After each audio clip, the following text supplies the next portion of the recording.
human values, and human worth. Dhamma is something very profound.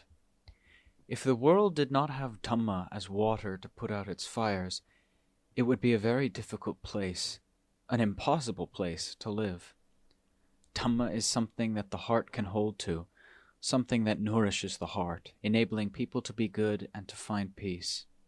The religion, the aspect of Dhamma we can describe to one another, is simply the good and right teaching of the Buddha, which can guide societies and nations as well as individuals like our families and ourselves. It's unequaled in producing good and noble qualities in the hearts of people everywhere.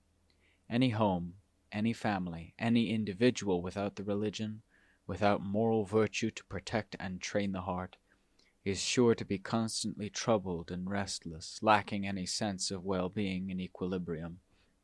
Quarrels tend to flare up in families like this and then spread out into society, to the neighborhood and the workplace. Our inability to get along with one another comes, for the most part, from going against the principles of morality, which are correct, noble, and good. In particular, when a husband and wife have trouble getting along with each other, it's because one or the other has gone beyond the bounds of two principles taught by the Buddha: contentment with one's possessions while not infringing on those of others, and fewness of wants. In other words, if you have one spouse, don't try to have two, because once you have two, they're bound to become arch rivals. What sort of fewness of wants do we mean here?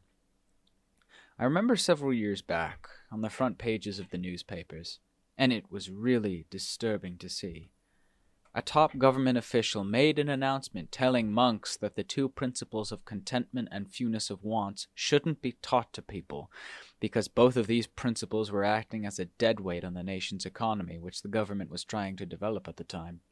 According to him, these two principles were at odds with economic prosperity. This was many years back, but I haven't forgotten it, because it was something disturbing that was hard to forget. Actually, these two principles don't mean at all what he thought they did. They're principles that people in general, lay as well as ordained, should put into practice in line with their position in life.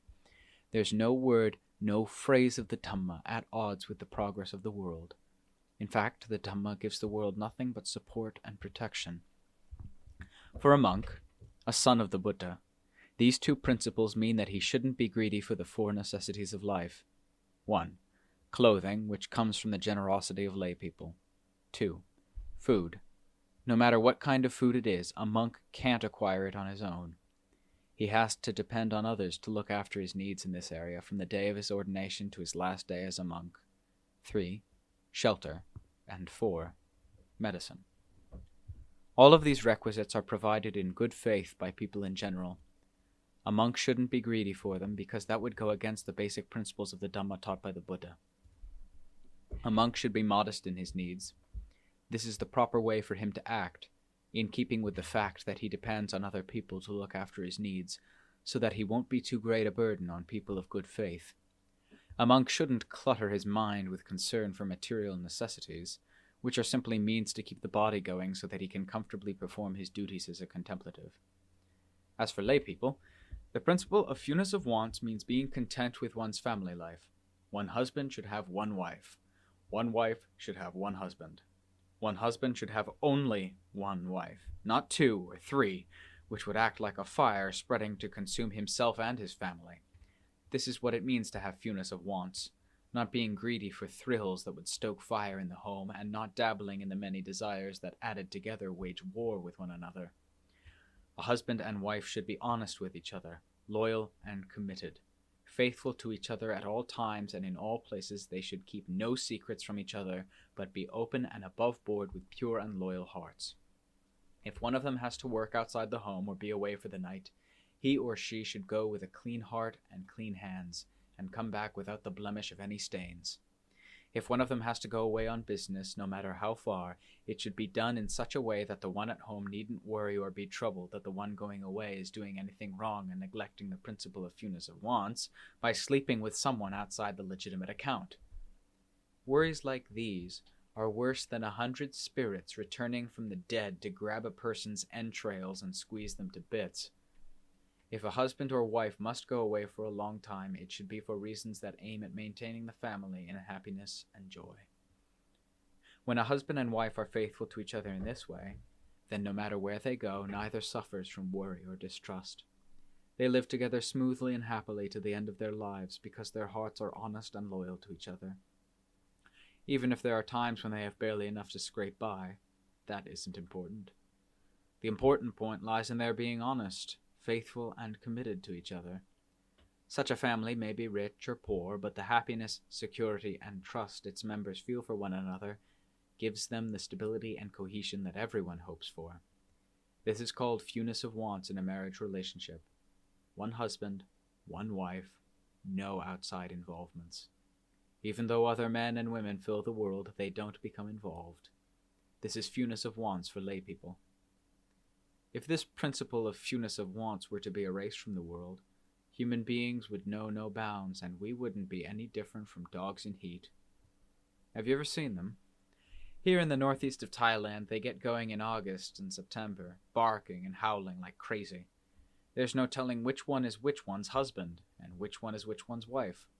They bite one another to shreds. Have you ever seen them every August and September? When they really get going, they run all over the place with no sense of day or night, home or away, no concern for whether or not they get fed. They go after each other worse than when they're rabid. If we human beings were to let ourselves run loose like that, we'd cause even worse damage than they do because we have guns and weapons to shoot and kill one another, thanks to the fact that we're smarter than they are.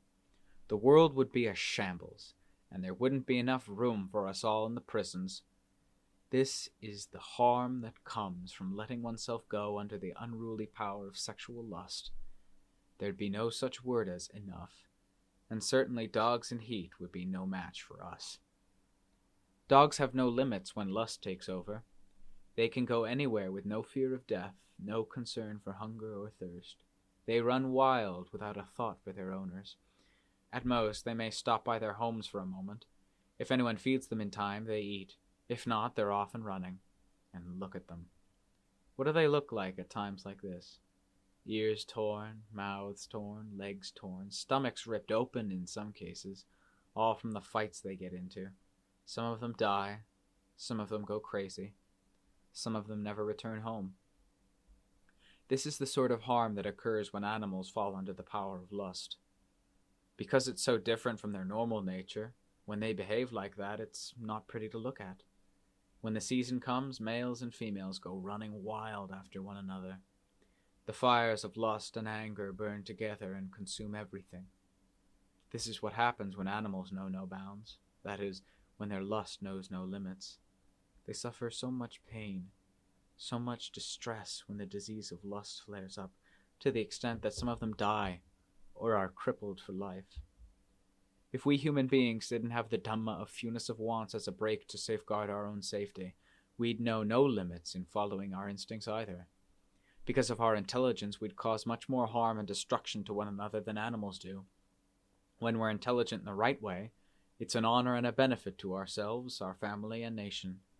But human intelligence is something that lends itself to all sorts of uses, and for the most part, if our minds are low, it becomes a tool for doing a great deal of evil.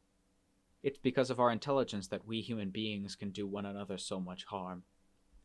This is why we need moral virtue as a guide and protection, so that we can live together happily and in peace.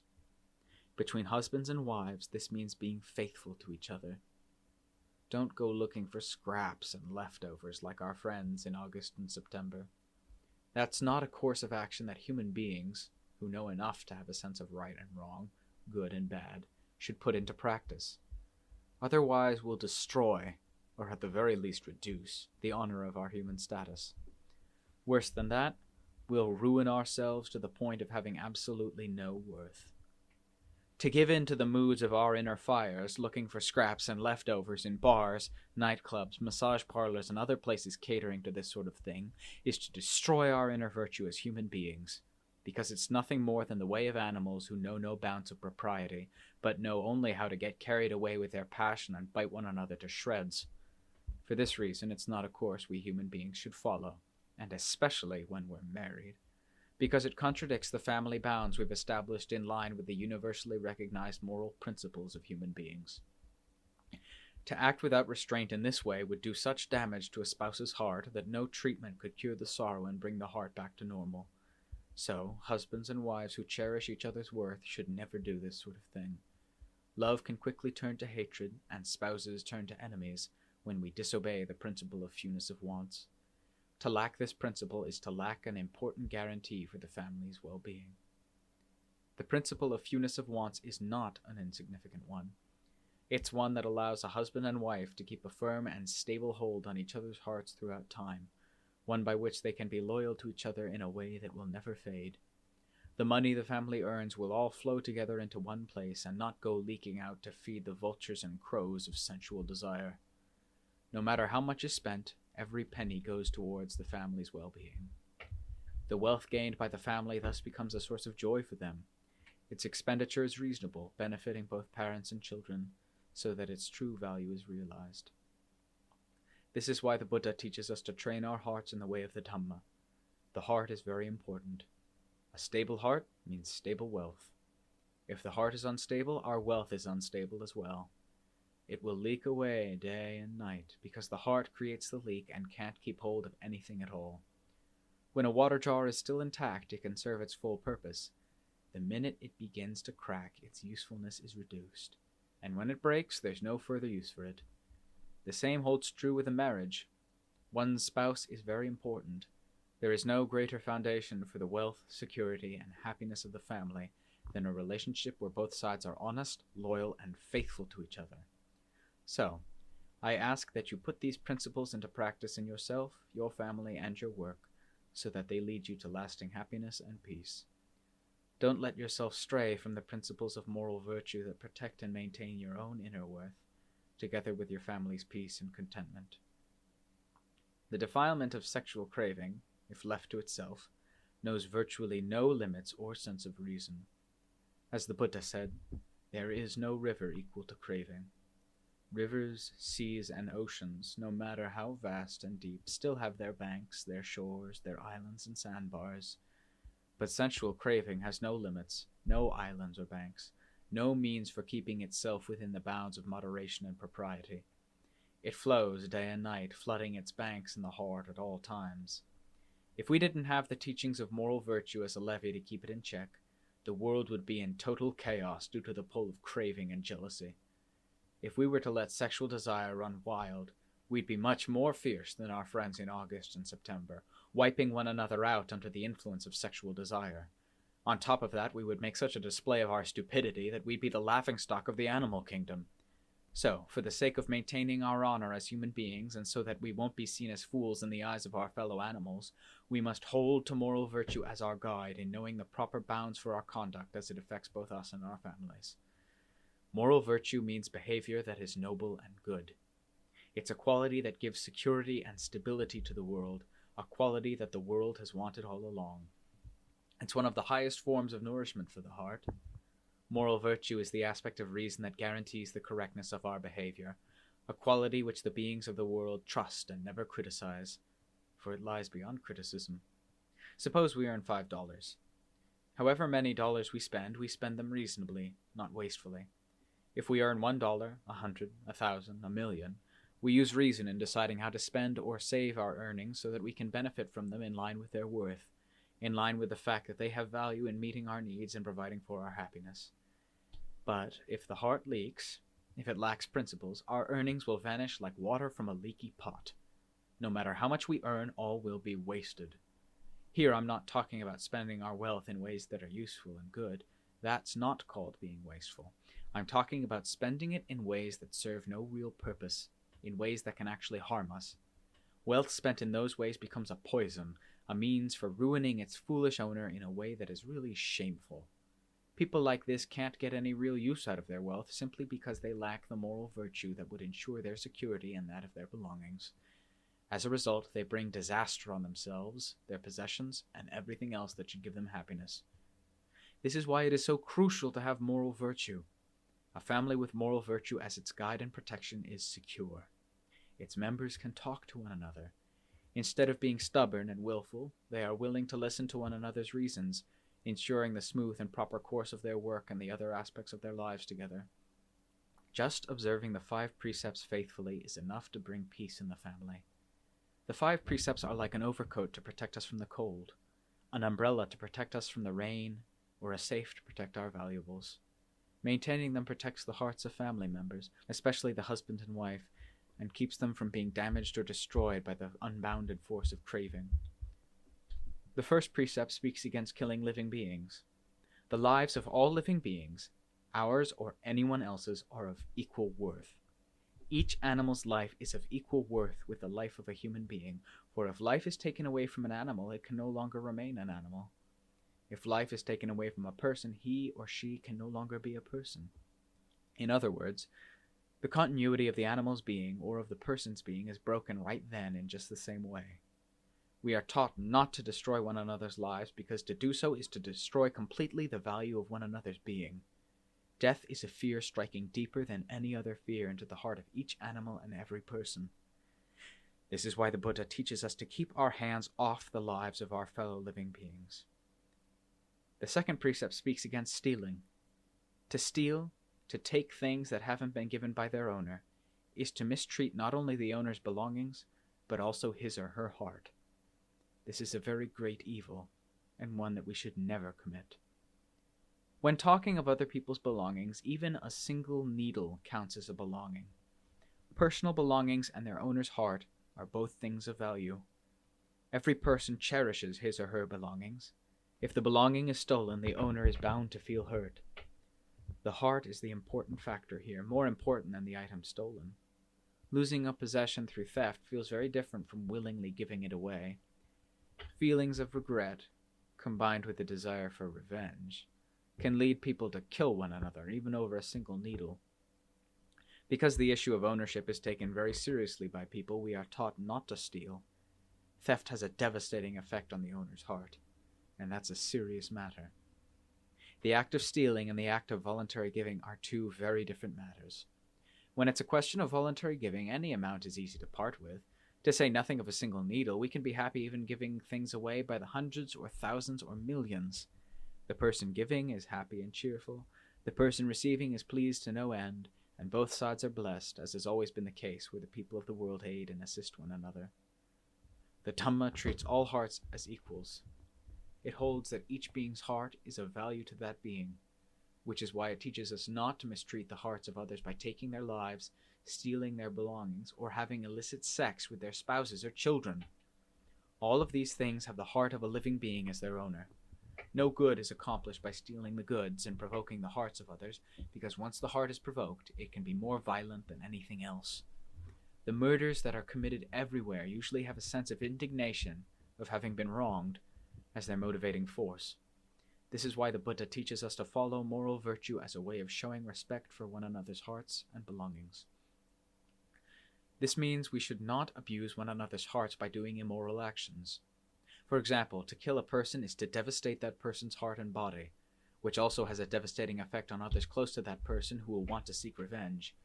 That person dies, but his friends and family still live, which ends up causing them to seek revenge, in turn causing further revenge, going back and forth in an endless cycle for aeons and aeons. The third precept speaks against illicit sex. All parents love their children. All husbands love their wives. All wives love their husbands. In any family, there is no greater love than that between the husband and wife. The husband and wife stake their lives on each other as if they were parts of the same body. There is no greater love in the family than his for her or hers for him. Their love is great, and so is their sense of attachment and possessiveness. There is no other belonging that either of them cherishes nearly as much. If either of them is unfaithful or untrue to the other, looking outside for scraps and leftovers like a hungry mongrel, the other will feel more sorrow and disappointment than words can describe. It's like having one's chest slashed open and one's heart ripped out and scattered all over the place, even though one hasn't yet died. That's how much the wronged spouse will suffer. If any of you are thinking of mistreating your spouse in this way, I ask that you first take a good long look at the teachings of the religion, the foremost Dhamma of the foremost teacher, to see what kind of teachings they are, what kind of teacher he was, and why great sages honor and revere him so highly. As for the defilement of sexual craving, are there any sages who honor and revere it as anything special? So why is it that we honor and revere it so much? When you start considering in this way, you'll be able to resist and avoid these defilements at least to some extent. At the very least, you'll be one of the more civilized members of the circle of those who still have defilements in their hearts. Your spouse will be able to sleep peacefully, secure, and proud, instead of swallowing tears of misery, which is the direction the world is heedlessly rushing everywhere you look. You're people in society. You have sharper eyes than the old monk sitting before you here saying this with his eyes and ears closed, so surely you've seen what I'm talking about. For the sake of mutual honor and smooth relations between husband and wife, there are some duties in the family where he should be in charge, and which she shouldn't interfere with unless he asks for her help. There are other duties where she should be in charge, and which he shouldn't interfere with unless she asks for his help. Each should let the other be in charge of whatever the other is best at. Each should honor and show deference to the other and not curse the other. Always show respect when you speak of your spouse's family. Never speak of them with contempt. Even though there may be times when your opinions conflict, keep the issue between just the two of you. Don't go dragging in each other's family background, for that would be to show contempt for your spouse's heart in a way that can't be forgotten and can lead to a split in the family, something neither of you wants. When differences of opinion come between you, don't be quick to feel anger or hatred. Think of the past before you were married, and of how much you suffered from fear that your engagement would fall through. On top of that, think of all the trouble your families were put to as well. Now that you are married in line with your hopes, you should care for your union to see that it lasts as long as you both are alive. By becoming husband and wife, you willingly gave your lives to each other. If any issue arises between the two of you, think of it as teeth biting the tongue. They lie close together, so it's only normal that they should get in the way of each other now and then. Both of you share responsibility for each other, so you should regard your stability together as more important than the small issues between you that might hurt your relationship. Always remember that both of you have left your parents, and now each of you holds to the other as parent, friend, and life mate. Whatever you do, think of the heart of your owner. That is, the wife is the owner of the husband, and the husband the owner of the wife. And don't do anything that would hurt your owner's feelings. Anything without an owner to look after it, no matter what, tends to be unsafe, so always think of your owner. Don't be heedless or lax in your behavior, and your family will then be stable and secure. All of this is part of the principle of fewness of wants. If you take this principle to heart, you can go wherever you like with a clear heart, whether your work keeps you at home or takes you away, for each of you can trust the other. The earnings you gain can provide for the family's happiness because you go in all honesty and work in all honesty for the sake of the family's well-being, contentment, and peace. Even if the family is lacking in some things, in line with the principle of impermanence, it's not nearly as serious as when a husband or wife starts looking outside. That's something very destructive. When a family has this sort of problem lurking inside it, then even if it has millions in the bank, it won't be able to find any happiness. But a family that lives by the principle of fewness of wants, keeping your husband in mind, keeping your wife in mind, keeping in mind what belongs to you and what belongs to others without overstepping your bounds, is sure to be happy and at peace. Even if things may be lacking at times, the family can live in contentment. The family relationship between husband and wife is the important factor in our lives as human beings. If this is sound, then when children are born, they won't bear the emotional scars of having their parents fight over the issues that arise when one of them goes out of bounds. When parents argue over things, a lack of this or that or whatever, it's not too serious and can be taken as normal.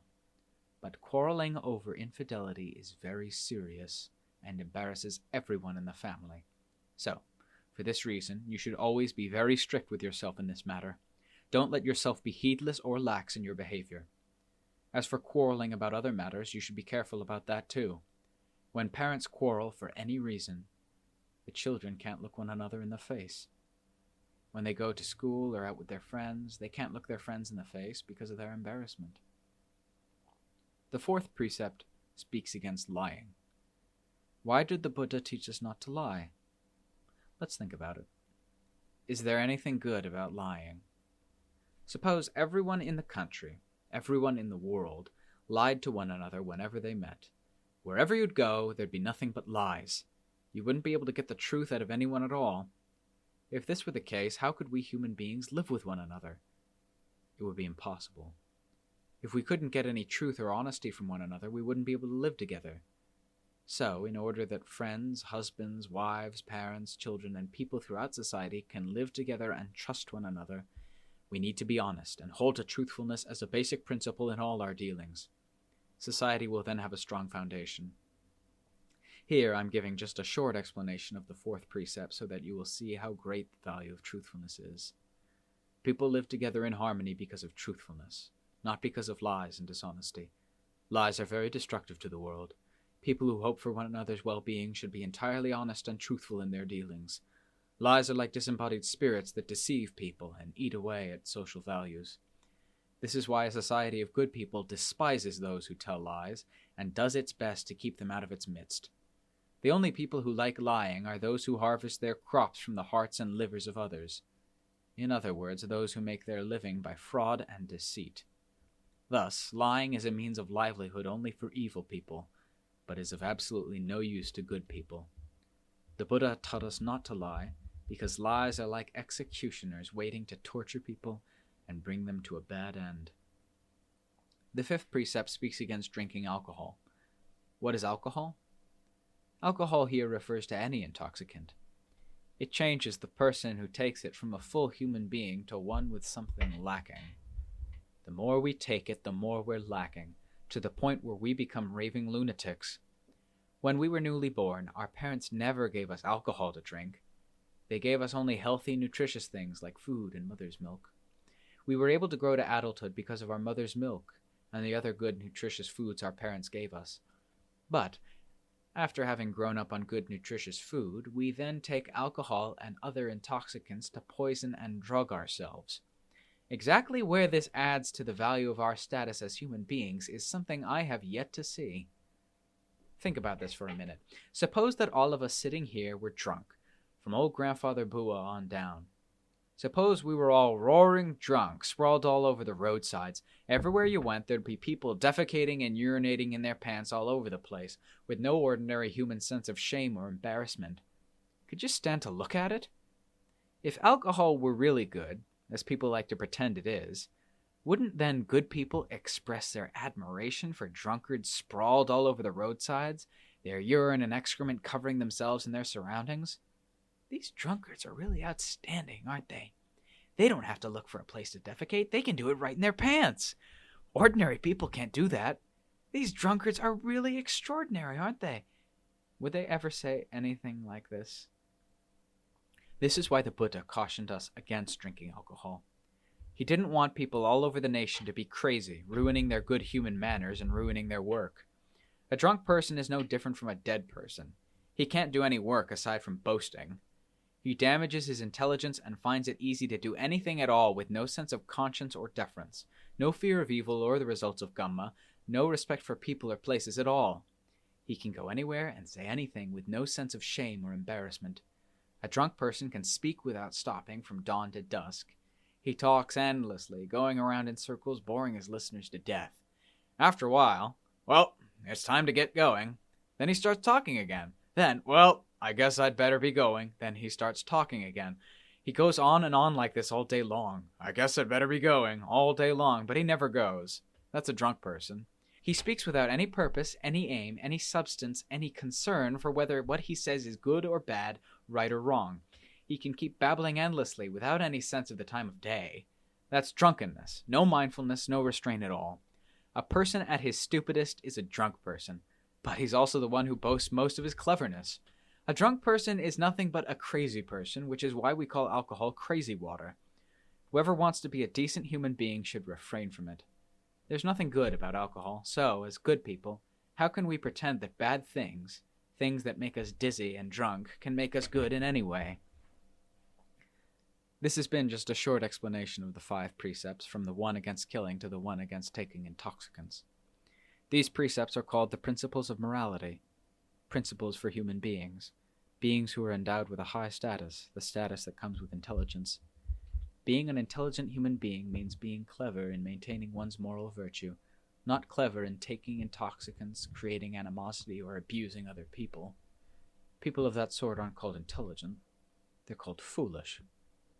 The teachings of the Buddha are correct and appropriate for human beings to put into practice according to their position in life. There's nothing in the principles of the Dhamma to act as deadweight on the progress of the world. In fact, the world acts as deadweight on the Dhamma, destroying it without any real sense of conscience. When we act like that, all we lack is tails. Otherwise, we might be called dogs. Even without tails, we might be called dogs if we act in such a depraved manner. When we go out trying to snatch tails from dogs, we should watch out. They might bite us. People have gotten way out of bounds. We say we've progressed, that we're advanced and civilized. But if we get so carried away with the world that we don't give a thought to what's reasonable, noble, or right, then the material progress of the world will simply become a fire consuming the world, and everyone in it, until eventually there's no world left to live in. We can't pretend that we're dogs because we don't have tails, but if we try to snatch their tails, they'll bite us. This is what it means to be a fake human being. We can't pretend to be genuine human beings because we don't have any moral virtue to our name.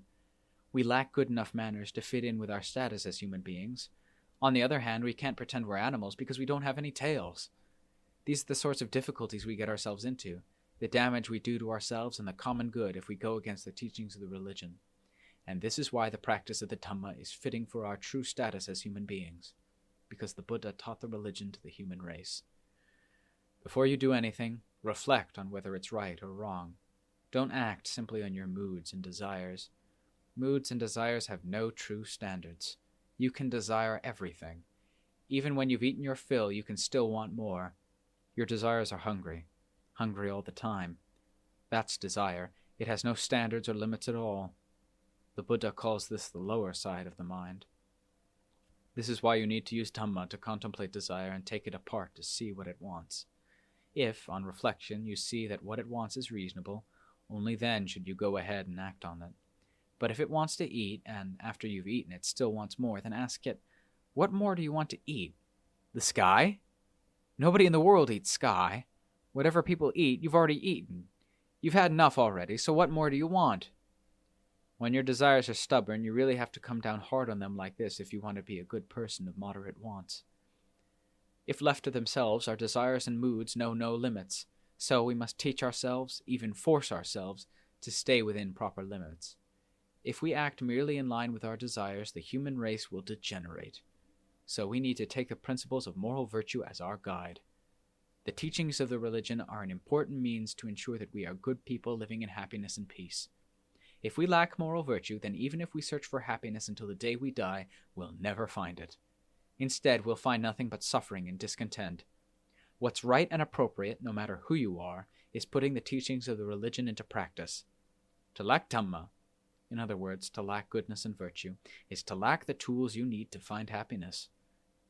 The world is becoming more and more troubled each day because we lack moral virtue in our hearts and actions. All we see is the world acting as deadweight on moral virtue, trampling it to bits. Don't go thinking that moral virtue is deadweight on the world. Moral virtue has never harmed the world in any way. Actually, the world tramples all over moral virtue and destroys it, leaving us empty-handed without any guiding principles. We end up destroying one another in a way that's really appalling. So, I ask that you see both the harm that comes from a lack of moral virtue and the value of putting moral virtue into practice. You yourself will prosper, your family will prosper, and society will prosper because you have the Dhamma as a shield for your protection. Our worth as human beings comes from our moral behavior, you know. It doesn't come from our skin and flesh the way it does with animals. When animals such as fish and crabs die, you can take their flesh to the market and come back with money in your pockets. But try taking the flesh of a dead person to the market and see what happens. Everyone in the market will scatter in an uproar. Since when is our human worth laid with our skin and flesh? It lies with a heart that is adorned with moral virtue. People with moral virtue are people of value. Wherever they live, everything is at peace and at ease. When we have moral virtue as our adornment, we're attractive in a way that never loses its appeal, no matter how old we get. We have value precisely because of our virtue. If moral virtue is lacking in a family, that family will tend to become more and more troubled. If virtue is very much lacking, the family will be very much troubled. If it's completely lacking, the whole family will be destroyed. I ask that you contemplate what I've said and put it into practice so as to rid yourselves of the dangers that have been threatening you and your family, allowing you instead to meet with nothing but happiness and peace. In particular, husbands and wives should be determined to treat one another well. I ask that you treat your spouse as having equal worth with yourself. Don't try to debase your spouse's value and exalt your own through the power of your moods. Treat each other as having equal value, both in moral terms and in terms of the family. Your family will then prosper and be happy.